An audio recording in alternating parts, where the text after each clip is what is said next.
There is a specific sound a bronze plaque makes when someone unscrews it from a granite wall. Not a scrape, not a clang. A dry little squeal, metal against metal. 4 bolts loosening one at a time. I heard that sound on a Tuesday morning in October, standing across the plaza from the building I had spent 6 years of my life designing, while 2 men in coveralls worked a cordless driver against the last bolt holding my name to the wall. Style Whitfield Architects, the plaque said. Lead designer, Marcus Doyle.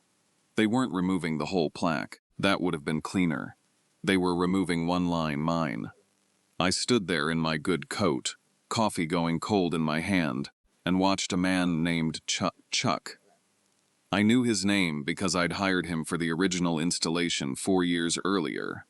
Peel the brushed bronze insert with my name on it away from the wall like he was opening a can, and slide a new insert into the groove.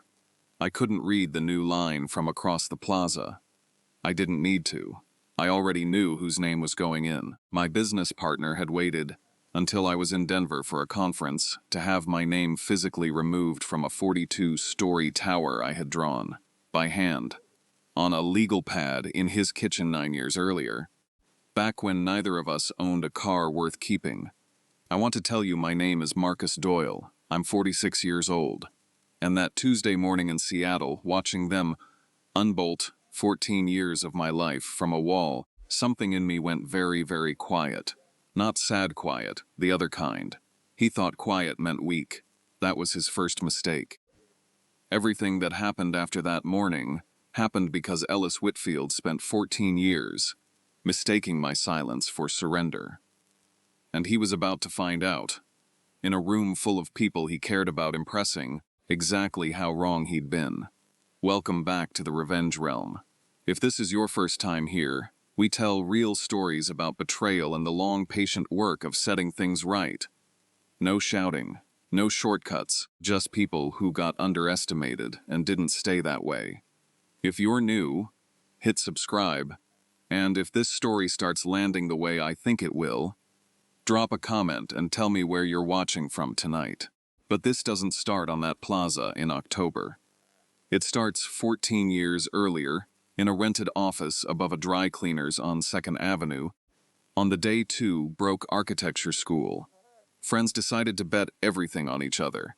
Ellis Whitfield and I met in architecture school at the University of Washington, back when we were both drawing elevations by hand because neither of us trusted the CAD lab computers not to crash overnight.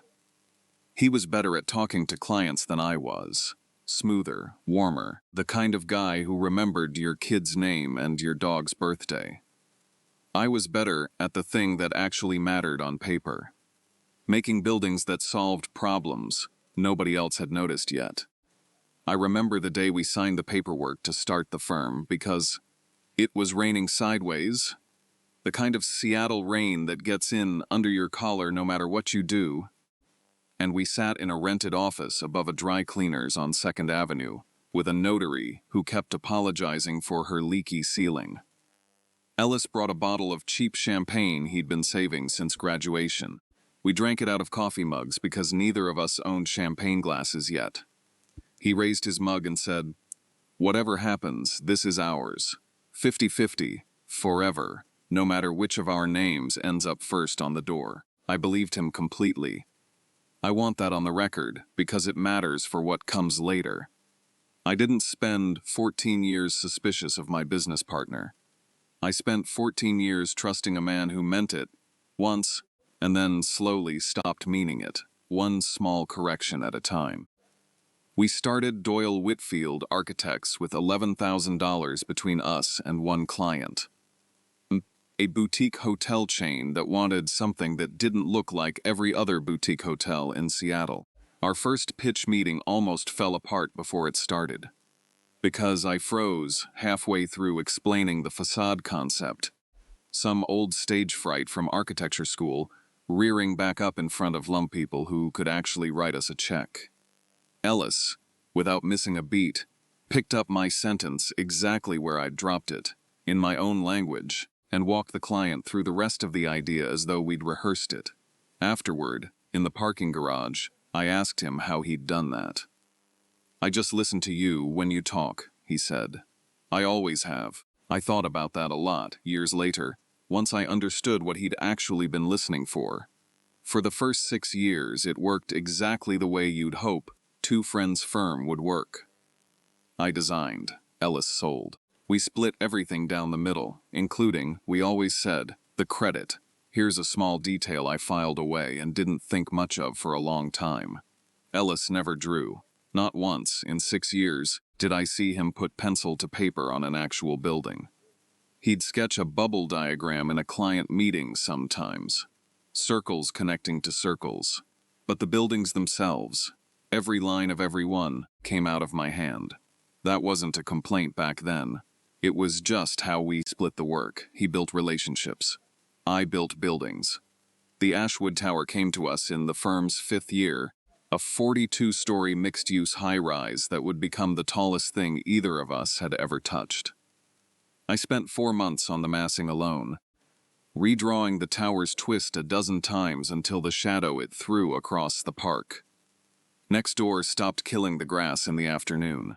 I still have the legal pad with the first sketch on it. A rough torque in blue ballpoint, done at Ellis's kitchen table at 11 at night while his wife slept upstairs. The tower opened to praise nobody in a small Seattle firm expects. A feature in a national architecture magazine. A shortlist for a regional design award.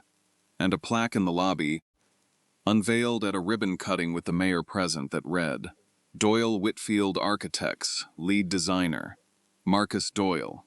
I remember standing at that ribbon cutting 9 years ago and feeling, for maybe the only time in my career, like the work had actually been seen.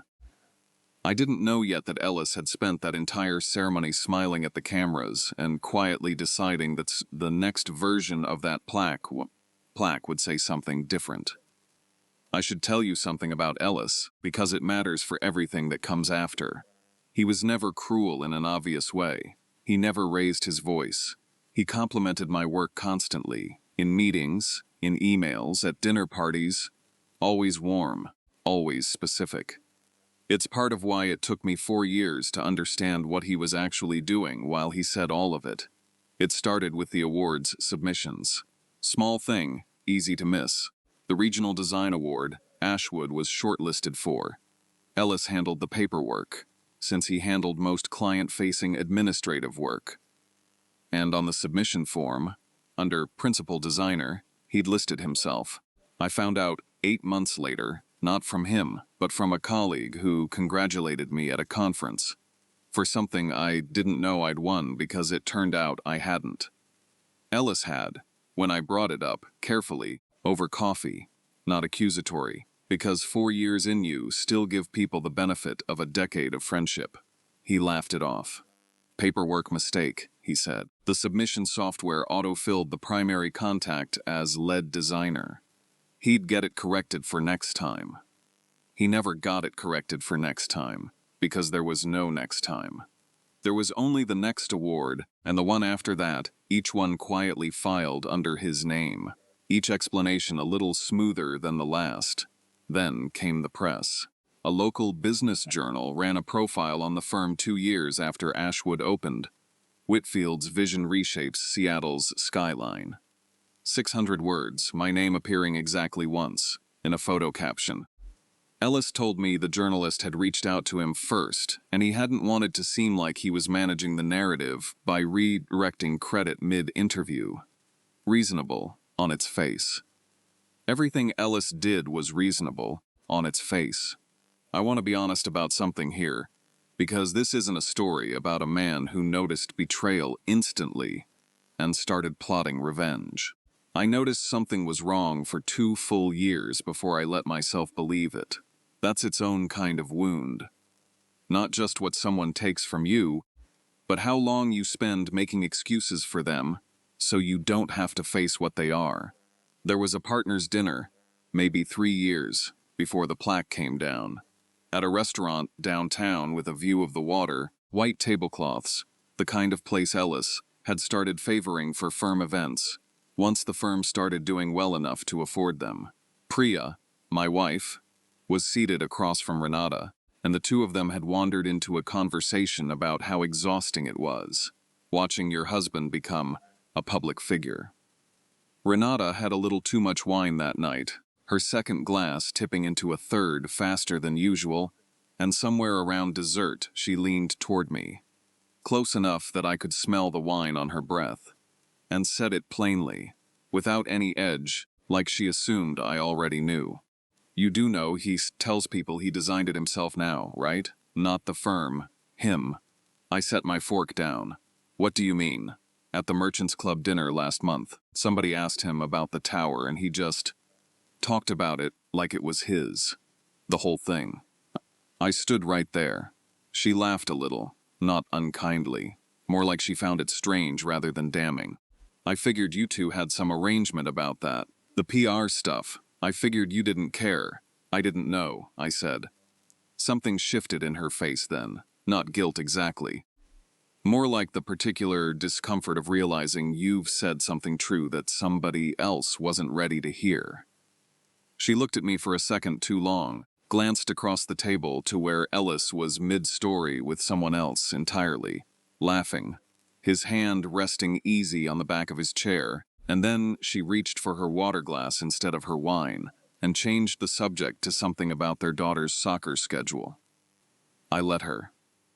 There wasn't anywhere else for either of us to go with it that night, not at a table with 8 other people in white linen and a view of the water. I filed that away too. I file everything.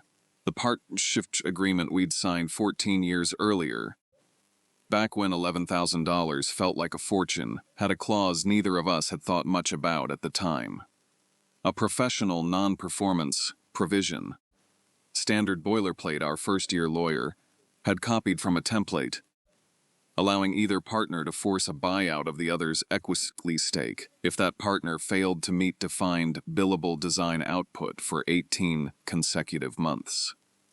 It was meant to protect against a partner who checked out, went through the motions, stopped contributing. Ellis had never once triggered that clause against himself, despite not having drawn a single line in the firm's entire 14-year history, because design output in our agreement was defined loosely enough to include client development, project oversight, and firm leadership. All things he could plausibly claim to be doing, even while doing nothing on paper. I, meanwhile, had spent the 18 months before that October morning buried under 2 smaller projects while Ellis handled, he said, the next phase of firm strategy behind closed doors. I didn't know yet that the next phase of firm strategy was me. 3 weeks before they pulled the plaque, Ellis called me into his office on a Thursday afternoon. Soft light, closed door, a legal pad already out on his desk, my own habit, borrowed and turned against me, though I didn't clock that until much later. I want to talk about where the firm's headed, he said. I sat down. Nothing in his voice suggested anything was wrong. That was always the tell with Ellis, if you knew to look for it. The calmer he sounded, the more had already been decided somewhere I wasn't in the room for. The Astor Fellowship Committee reached out, he said. They want to profile the firm's leadership. It's a big deal, Marcus. National visibility. That's great, I said, and meant it. They want 1 name on the nomination, not 2. He said it like he was relaying weather. I think it should be mine. I've been the public face of the firm for years now. You know that's just been the natural division of labor. And frankly, here his voice dropped, gentle, almost apologetic. Your output's been light this year, 2 smaller projects. I don't say that as a criticism. I say it because if we're being strategic about where the firm's headed, I think it makes sense for me to take point publicly, and for you to move into more of an advisory capacity, senior design advisor, same comp, lighter load. You'd have more time for the things you actually love, the drawing, not the politics. I want you to notice something in that sentence, because I noticed it in real time, and it took my breath in a way that anger never has. He wasn't asking. He'd already had the paperwork drafted. I found that out 4 days later from Sarah Nguyen, our office manager, who caught me in the break room on a Monday morning, refilling my coffee, and asked, in a low voice, whether I'd had a chance to look over the amended filing yet. I told her I didn't know what she meant. She went very still, the mug in her hand halfway to the counter, and I watched her realize, in real time, that she'd just told me something Ellis had specifically asked her not to. "He had me draft it the week before he talked to you," she said quietly, checking the doorway behind her. "Senior design advisor, non-equity. He told me it was just a draft in case you two decided together it made sense." She hesitated. "It didn't look like a draft, Marcus. It looked ready to file." I thanked her, told her she hadn't done anything wrong, and meant it. She hadn't, but I stood in that break room for a long moment after she left, coffee going cold in my hand for the second time that year, understanding fully for the first time that whatever conversation Ellis and I were about to have in his office, the outcome of it had already been decided somewhere. I hadn't been invited. I didn't yell. I want to be clear about that, because I think people expect the confrontation scene to be the loud one, and it wasn't. I sat very still, the way I do when something's rearranging itself behind my eyes, and I said, "You've already drafted this." Ellis's face did something small, a flicker, gone almost before it started. "I wanted to have options ready to show you." The Ashwood plaque," I said. "Is that changing, too?" What? Another flicker, longer this time. "The building's aging. We're doing a refresh of the lobby signage regardless. It made sense to update the credit line to reflect current firm leadership." Current firm leadership. 9 years after I'd drawn that tower's torque on his kitchen table at 11 at night while his wife slept upstairs. "You're being dramatic about a signage refresh," Ellis said, and I watched him try to fold the conversation back into something smaller than it was. "Nobody's erasing you, Marcus. You'll still be a name partner. You'll still get paid. This is me trying to protect you from a part of the business you've never actually enjoyed." "You don't get to decide what I enjoy," I said. "I've watched you dread every client dinner for 14 years. I'm not wrong about that part." "You're not," I said, and it cost me something to admit it because it was true. I had dreaded those dinners, and some small, tired part of me almost wanted to take the easier title and let him have the noise he clearly needed so badly. That's the part I think Ellis was actually counting on. Not that I wouldn't notice what he was doing, that I'd be tired enough and decent enough to let him do it anyway.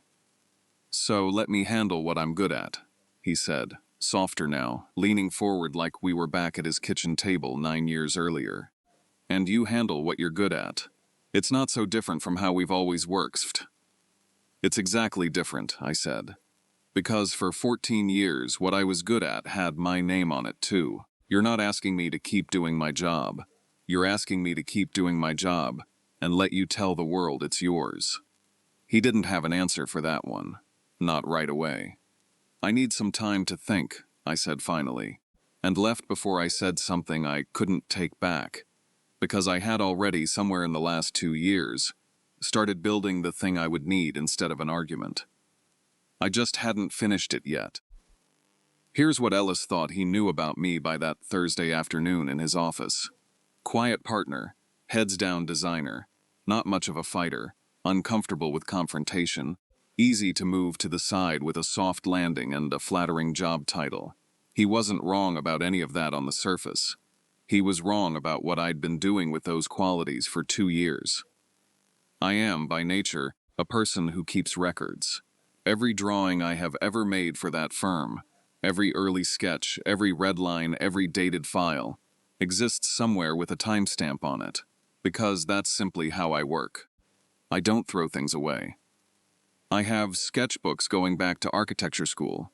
I still had the original legal pad from Ellis's kitchen table, the one with the tower's first rough torque in blue ballpoint, dated in my own handwriting in the corner, the way I date everything, out of habit, not foresight.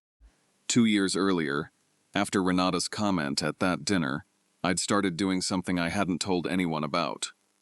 Not even my wife at first, because I wasn't sure yet what I was building toward. I began scanning and archiving every original drawing I had ever produced for the firm. dated, cataloged, backed up on a private server under my own name, in a folder I labeled, without much creativity, Provenance. Boring name. Boring names hide interesting things. I'd learned that from watching Ellis do the opposite for years, dressing plain theft up in language like natural division of labor and current firm leadership. I also did something Ellis genuinely never saw coming, because it required a kind of patience he'd never once had to demonstrate. I started taking on small, anonymous design work outside the firm. Nothing that violated our partnership agreement. I checked that 4 times over, with a lawyer, before I touched a single project. But competition entries, submitted under a working alias, for projects our firm was too small to be invited to bid on directly. A mid-rise cultural center in Portland, a library renovation in Tacoma. I didn't need the money. I needed something Ellis had quietly convinced me I no longer had. Proof, current and undeniable, that the hand behind Ashwood Tower still worked, and that it worked without him in the room. I want to be clear about something, because I know how the alias sounds on its own. Like a man hiding something illegal. It wasn't that. Denise confirmed later I'd never needed to hide any of it from a legal standpoint. The work was entirely mine to take on. I wasn't hiding from the law. I was hiding from Ellis. If he'd caught even a whiff of it 2 years early, I knew exactly how that conversation would have gone. Warm, reasonable, a dozen good-sounding reasons why I should fold it back into the firm, why going around him would hurt us both, why patience meant staying quiet a little longer. I didn't trust myself yet to hear that and say no, so I didn't give him the chance to ask. I want to pause here because this isn't just a story about strategy, and I don't want to tell it like one. I had built this firm with a friend, not a business associate. A friend, a groomsman at my wedding. A man who'd held my daughter 3 days after she was born while I signed hospital paperwork with shaking hands. Somewhere in the last decade, that friend had quietly decided I was raw material instead of a person, and I hadn't caught it until it was almost too late to matter. There was one night in particular, maybe 8 months before the plaque came down, when I sat with the Portland competition brief open on my desk and just couldn't make myself start. My wife, Priya, found me out there past midnight, staring at a blank sheet. She didn't ask what was wrong. She just sat down across from me and waited. After a while, I said, "I think Ellis has been taking credit for my work for years, and I let it happen because I didn't want it to be true." She didn't say I told you so, though she'd have been within her rights to. She just said, "So what are you going to do about it now that you know?" I didn't have an answer that night. I had one 4 months later. The Tacoma Library renovation and the Portland Cultural Center both went out to public juried competition the same 6 months before. Ellis called me into his office. I remember the night I finished the Portland submission, because it was raining the way it had rained the day we signed the original partnership papers, and I sat at my desk at almost 1 a.m, with the final rendering open on screen. My finger hovering over the submit button on the competition portal for longer than the file upload actually needed. It wasn't fear of losing. I'd made peace with that possibility a long time before that night. It was something smaller and stranger, the particular vertigo of putting my own full name on something, for the first time in 9 years, without a firm name buffering it, without Ellis somewhere upstream of the credit line deciding whether it survived the paperwork. I submitted both under the alias I'd been using for 2 years. M.R. Doyle, technically true, technically anonymous enough that nobody connected it to Doyle Whitfield Architects, since Ellis's name was the one that came up in any search of the firm. I sat there after I hit submit and just breathed for a minute, the cursor blinking on a confirmation screen, rain running down the studio window in long, uneven lines, and felt something I hadn't felt in longer than I wanted to admit. The specific, uncomplicated quiet of having done something entirely, unmistakably mine. Portland's Cultural Center jury announced its winner in late summer. Mine. First place, unanimous. A project that would go on to win a regional AIA honor award of its own the following spring. An award that, this time, had my actual full name and photograph attached to it in the press release, because for the first time in 9 years, nobody at Doyle Whitfield Architects had a chance to file the paperwork on my behalf. I didn't tell Ellis. I let him find out the way everyone else did. 3 weeks later, in an architecture trade publication that ran a 2-page spread on emerging Pacific Northwest talent, with my photo, my name, and a pull quote about my design philosophy that I'd given in an interview, I never mentioned to anyone at the firm. He came into my office holding a printed copy of the article, and for the first time in the 14 years I'd known him, I watched Ellis Whitfield not know what to say. "You've been doing outside work," he said. "Nothing that violates our agreement." I checked. "You didn't think to mention this. You didn't think to mention the awards paperwork," I said, "or the press profile, or the plaque." His jaw worked for a second. "That's different." "Is it?" He set the article down on my desk, and I watched him do the math. The same math I'd been quietly doing on him for 2 years. If I could win a major juried competition, solo, under my own eventual name, then the story he'd been telling himself and everyone else, that I was the quiet drafting hand and he was the vision, had a hole in it big enough to walk through. "I'd like to know what else you've been doing," he said, and for the first time his voice had an edge in it that wasn't warm. "Ask me anything," I said, "and I'll tell you the truth, I always have." He didn't ask, he left. 3 weeks later came the conference room offer, senior design advisor, same comp, lighter load, and I understood then that he wasn't trying to promote me sideways out of respect for my output. He was trying to get me out of the way before the Astor Fellowship Committee, or anyone else, looked too closely at who had actually drawn the building. His entire public identity was built on. Here's the part I didn't tell Desnice about until after I'd already done it, because I wasn't entirely sure yet that I had the nerve, and I didn't want to talk myself out of it by saying it out loud first. Marlowe Hospitality, the boutique hotel chain that had been our very first client, back when $11,000 since Flufflightfoot was in the early quiet stages of planning a second flagship property, a 16-story build in Portland's Pearl District, and Ellis had been the one handling that relationship for years, the way he handled every relationship, with dinners and golf and a warmth that made clients feel like family. I had never once, in 14 years, gone around him to a client directly. It wasn't in me. Or it hadn't been.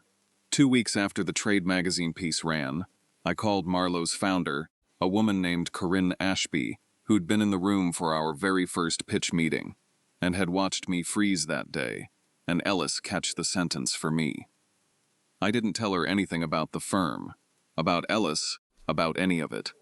I simply told her I'd be taking on select, outside commissions going forward under my own name, that I'd seen the early scouting reports on the Pearl District site, and that if she ever wanted a second set of eyes on the massing before anything went to a formal RFP, I'd make the time. She called back 4 days later.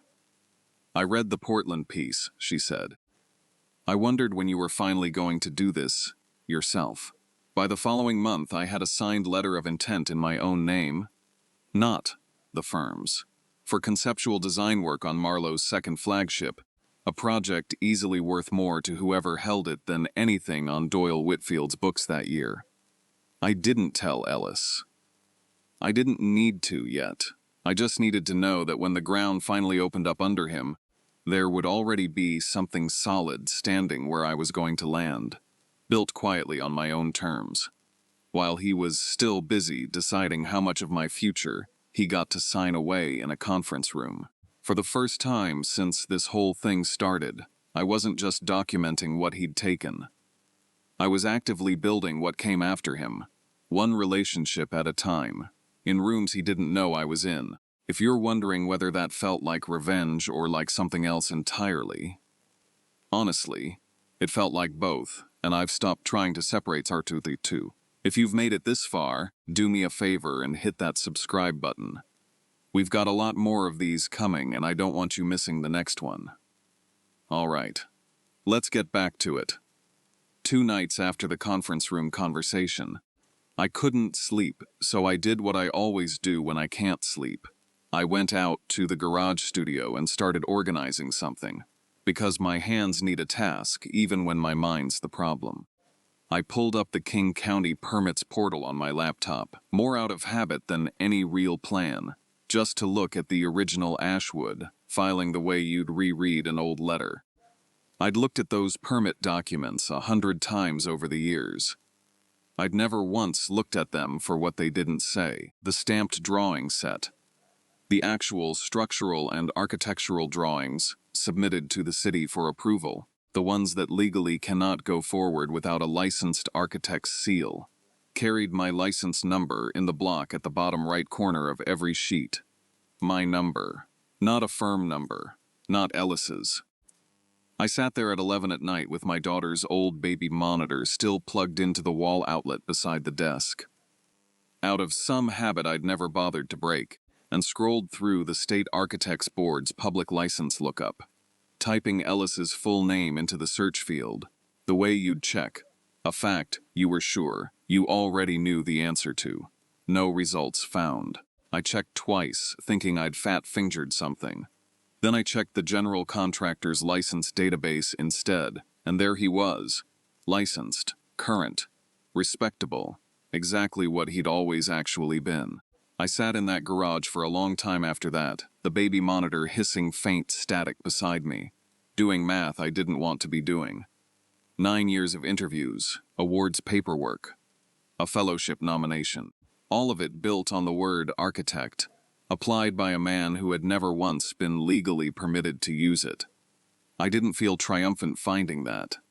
I felt something closer to sick, the particular nausea of realizing a thing you already suspected was actually factually true, laid out in a government database at 11 at night with nobody around to tell you it was going to be okay.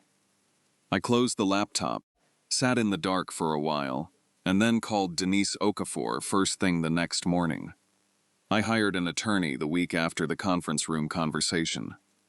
Her name was Denise Okafor, an intellectual property specialist a friend from architecture school had recommended years earlier, and I'd never had cause to call.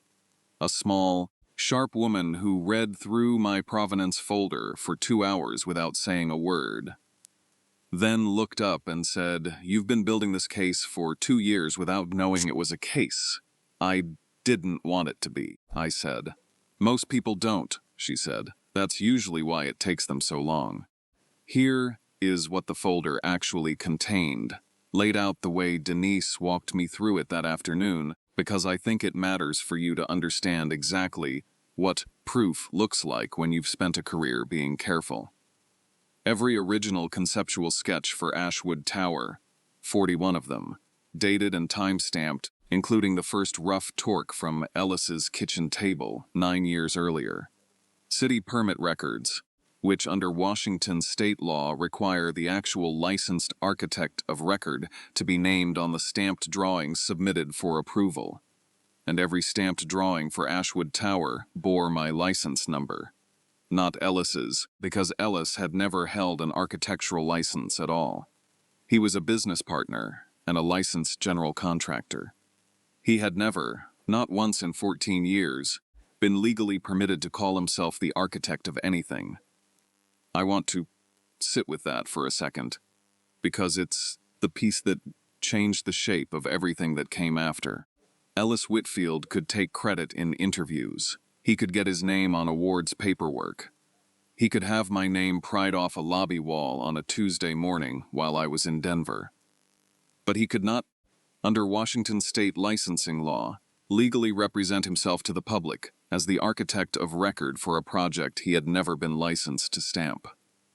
That wasn't a strategy I'd built.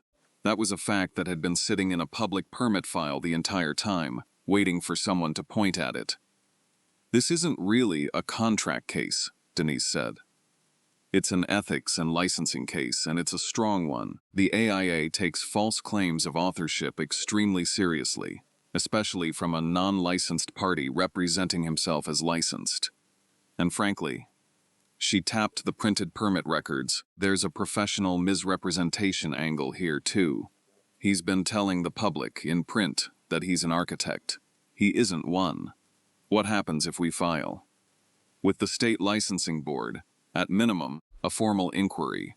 With the AIA, a formal ethics review if he's claimed any kind of chapter membership benefit off this. She paused. But Marcus, I want to ask you something before we go further, because this matters more than the legal mechanics. What do you actually want out of this? Because a licensing complaint and a quiet settlement are two very different outcomes, and you need to know which one you're building toward before we take the next step. I thought about the plaque. I thought about the kitchen table, 9 years earlier, and the version of Ellis who used to stay up with me until 2 in the morning arguing about window placement because he actually cared, back before whatever happened to him happened. I thought about Renata's face at that dinner, the way she'd looked almost embarrassed for me. I don't want to destroy him quietly in a boardroom, I said. I want it to be true, in public, in a way nobody can walk back later. I want my name back on that wall, and I want it to matter that it went back up.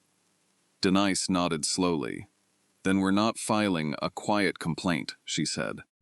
We're building towards something that can't be buried. There was a number Denise showed me 2 weeks later that I still think about, because it was the moment the whole thing stopped being abstract and became something I could feel in my chest. Ashwood Tower, with my name attached as architect of record and lead designer. The version that existed in every public record, every permit file, every stamped drawing, had an appraised architectural value contribution according to the developer's own internal valuation, used for their annual portfolio report, of just under $4 million in brand premium. The measurable difference in leasing rate and resale value attributable specifically to the building's design pedigree and press recognition. $4 million tied directly to a name. The version of that same number if the building's design credit were successfully reassigned to Ellis. The version he was actively trying to make permanent, the version with my name pried off a lobby wall and a fellowship nomination filed in his name alone, carried an identical $4 million premium, except every dollar of it would be sitting on a foundation of a fraud a licensing board could unwind in a single finding. $4 million, resting entirely on whether one line on one plaque said the true name or a stolen one. I sat with that number for a long time. Not because of the money. I want to be honest. The money was never really the point for me. It was the shape of it. 14 years of my actual hands, my actual license number stamped on actual city documents, reduced in the public record to a rounding error under someone else's name, worth $4 million to someone else's career because nobody had ever bothered to check the permit file. We didn't file quietly. We built toward the Astor Fellowship announcement itself. The Astor Fellowship is one of the most visible regional recognitions in Pacific Northwest architecture. A black tie gala, industry press in the room, the kind of event where a career either gets made or, in Ellis's case, gets very publicly examined. Ellis had been nominated, solely, as I now knew he'd arranged months in advance. The gala was set for the second Saturday of December, 10 weeks after they'd pried my name off the tower. Denise and I didn't go to the state licensing board first. We went to a journalist, a respected architecture and design reporter named Priya Wexler, no relation to my wife, who had covered the Ashwood project's opening 9 years earlier, and had, it turned out, kept the original ribbon-cutting program in her files, the one with my name on it as lead designer, because she was the kind of reporter who kept everything too. I met with her twice, laid out the permit records, the licensing gap, the archived original sketches with their timestamps, and the sequence of award submissions and press profiles that had quietly reassigned 9 years of credit. I gave her everything. I asked for nothing except that she verify it, independently, before she ran a single word, because I did not want to win this the way Ellis had been winning. By getting there first, and hoping nobody checked, she spent 6 weeks verifying. She pulled the permit files herself. She confirmed with the state licensing board off the record that Ellis Whitfield held no architectural license, active or lapsed, in the state of Washington. She called the original awards committees and asked politely whether their records reflected a correction request from 9 years ago. None of them had one. Her piece went live at 7 p.m. on the second Saturday of December, 90 minutes before the Astor Fellowship Gala doors opened. I was there. I want to be honest.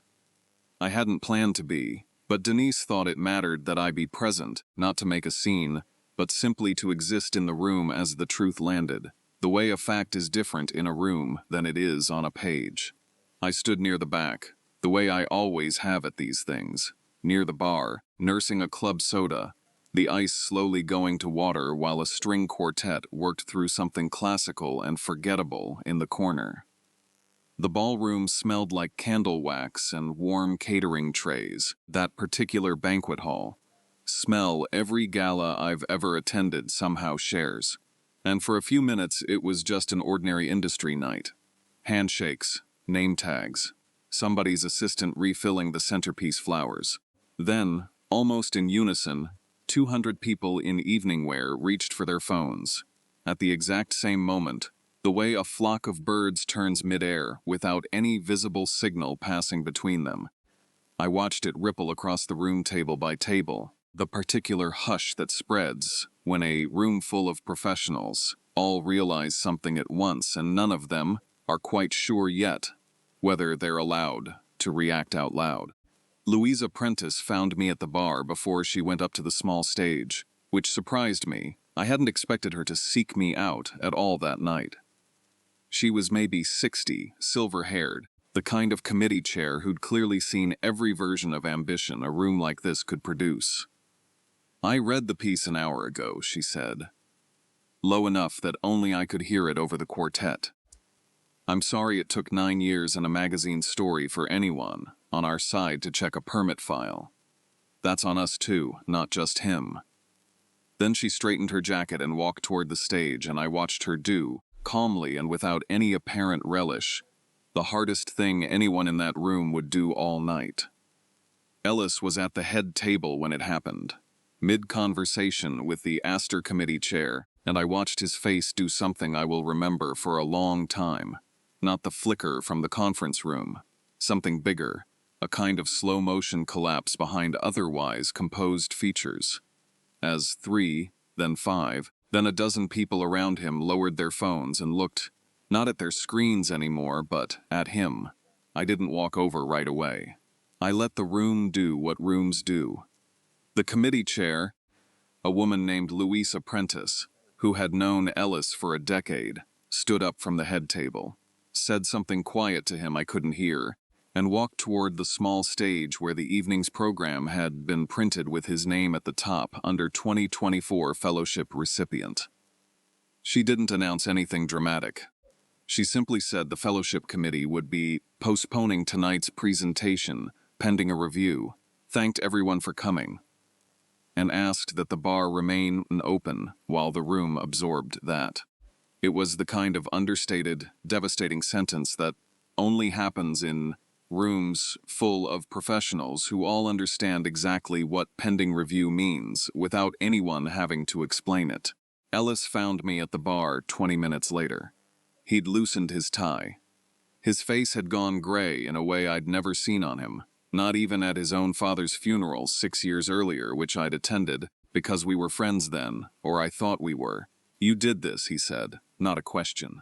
I told the truth, I said. "You did this 9 years ago, one small paperwork mistake at a time. I built this firm as much as you did. You built the relationships," I said. "I built the buildings. You decided somewhere along the way that only one of those counted, and you decided it without asking me." His jaw worked. "I have a family, Marcus. A mortgage.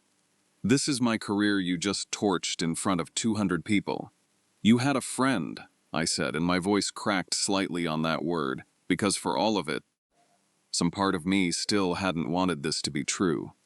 You had a friend who would have given you real credit for real things you're actually good at. The clients, the relationships, the deals. You didn't need to take mine. You took it anyway, for 9 years, and you were about to take the rest of it in a conference room with a job title you'd already had printed before you told me. He didn't say I did it for us. I'll give him that much. He never once, in that entire conversation, tried the noble framing. What he said instead was smaller, and, I think, more honest than anything else he told me that whole year. I was tired of being the guy who just talks. I wanted my name on something that mattered. It was never going to be yours by taking mine, I said. It could have been yours by earning your own. He looked at me for a long moment, and something in his face closed. The way a door closes when someone's decided there's nothing left to say that will change the outcome. The board's going to want my resignation from the firm, he said. You know that. I do. Are you going to fight me on the buyout terms? I thought about the partnership agreement, the professional non-performance clause he'd never thought to worry about because he'd assumed it would only ever be used against me. No, I said. I'll pay you fairly for your half. I paused. Because there was one more thing I wanted him to hear before this ended. Something I'd carried into that ballroom without planning to use it. The way you carry an umbrella you're hoping you won't need. That non-performance clause, Ellis. I could have used it against you years ago and dragged your name through exactly what you went through tonight. I chose not to. Something moved behind his eyes. The same slow arithmetic I'd watched him do in my office the day the trade magazine article landed on my desk. Why didn't you? He said finally, quieter than anything else he'd said all night. Because I actually thought you were my partner, I said. Not my liability. You built real relationships here. That's worth something. It was always worth something, Ellis. That's what I can't get past.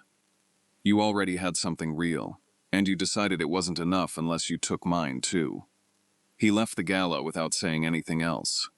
I heard later from Renata, who called me 2 days after, not angry, mostly exhausted, that he hadn't spoken much at all in the days that followed, that he'd sat in his study some nights with the door closed, the way I imagine I might have if our positions had been reversed and I'd been the one who woke up one day to find out everyone finally knew what I actually was.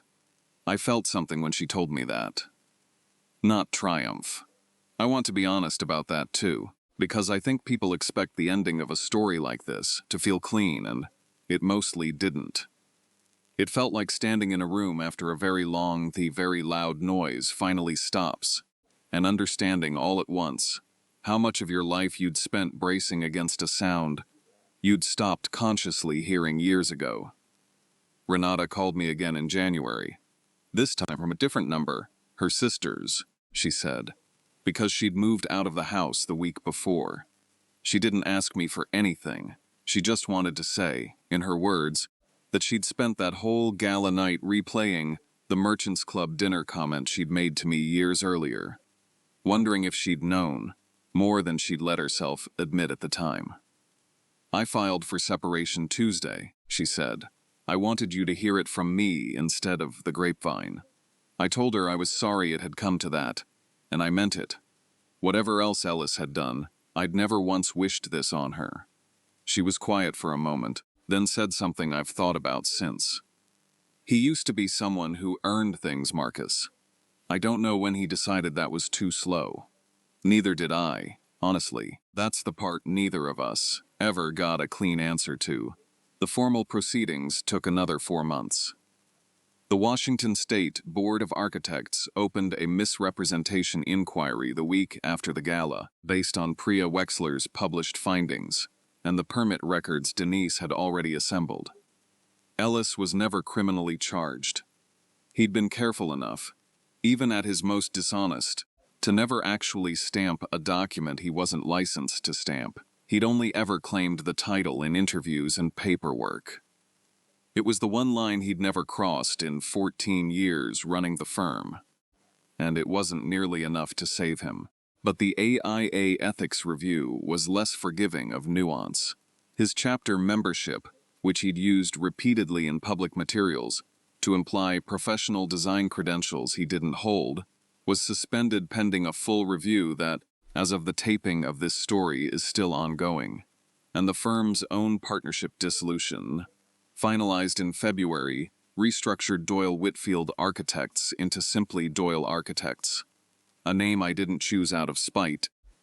I want to be clear, but because it was, at last, accurate, the Ashwood Tower lobby plaque was updated a final time in March.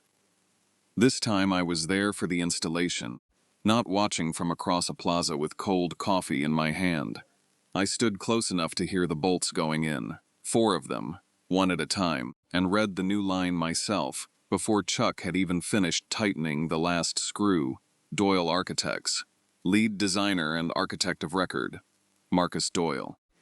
In the middle of all of it, somewhere between the gala and the licensing board's first hearing, I got a call from Professor Aldous Wren, who'd taught the structures sequence back at the University of Washington and hadn't spoken to me in almost 20 years beyond the occasional alumni newsletter reply. He was retired by then, 70-something, still sharp enough to have read Priya Wexler's piece the day it ran and tracked down my number through the school's alumni office. "I remember your final review," he said. "No preamble, like we'd spoken last week instead of 2 decades ago. You barely said a word defending your own thesis. Your partner did most of the talking that day too, if I recall." Whitfield. He said the name like he was turning it over, checking it for something. "I always wondered about that." "I didn't think anyone noticed," I said. "I notice most things," he said. "I just don't always say something at the time. That's on me, probably, more than it's on you." There was a pause on the line, the kind that told me he'd thought about this call before he made it. "I wanted to tell you I'm glad you finally said something yourself. Some of my best students spend their whole careers letting somebody else do their talking for them. And by the time they notice, they've forgotten how their own voice sounds in a room. You didn't forget. You just had to remember on your own timeline instead of mine." I sat with that for a long time after we hung up. It wasn't triumphant, the way I might have expected a moment like that to feel a few years earlier, back when I still thought vindication would feel like winning something. It felt more like being handed back a small, ordinary piece of myself I hadn't realized I'd been missing. The part of me that used to speak up in a review room before I learned it was easier, for 14 years, to let somebody else do it for me. Priya Wexler's piece led, eventually, to more work than I knew what to do with. 3 new commissions in the 6 months after it ran, all from clients who told me, unprompted, that they'd read the story and wanted to work with the person who'd actually drawn Ashwood Tower. I didn't chase that. I didn't need to. Marlowe's Pearl District Tower broke ground that spring, under Doyle Architects, this time, with Corinne's name on the announcement, right next to mine. Exactly the way it should have been from the start. For the first time in almost a decade, the truth had simply gone, where the truth goes when nobody's actively burying it, out into the world, doing its own quiet work. I want to tell you something honest before I close this out, because I think it matters more than the tidy ending. A few months after the licensing board opened its inquiry, I ran into Ellis at a hardware store on a Saturday morning, both of us reaching for the same brand of exterior paint, and for one strange half-second, neither of us knew what to say, the way you don't know what to say to a person you used to know completely and now mostly just remember. "Renata says you're doing well," he said finally. "I am," I said. "I'm sorry it cost you what it cost you." He looked at me for a second like he was deciding whether to believe that. "Are you?" he said. "Not really a question." "Some of it," I said. "Not the part where you told the truth about who actually did the work. Just the rest of it. The part where we used to be friends before any of this. He didn't answer that. He picked up his paint and left, and I stood there for a minute in the fluorescent light of a hardware store aisle, holding a can of paint I didn't especially need, and understood that some doors close all the way, and you don't get to decide, from the outside, how much you're allowed to grieve that. My daughter asked me once, not long after the gala, why I hadn't just quit the firm years earlier, found somewhere else to draw buildings where somebody wasn't quietly taking credit for them. I thought about that for a while before I answered her, because it deserved a real answer. Because it was mine, I told her. The work was mine before he ever touched it, and I wasn't going to let someone convince me to walk away from something true just because he'd gotten comfortable calling it his. She's 14. She didn't fully understand it then, I don't think. But she will someday, probably around the time somebody tries to tell her that something she built with her own 2 hands actually belongs to whoever's better at talking about it in a room.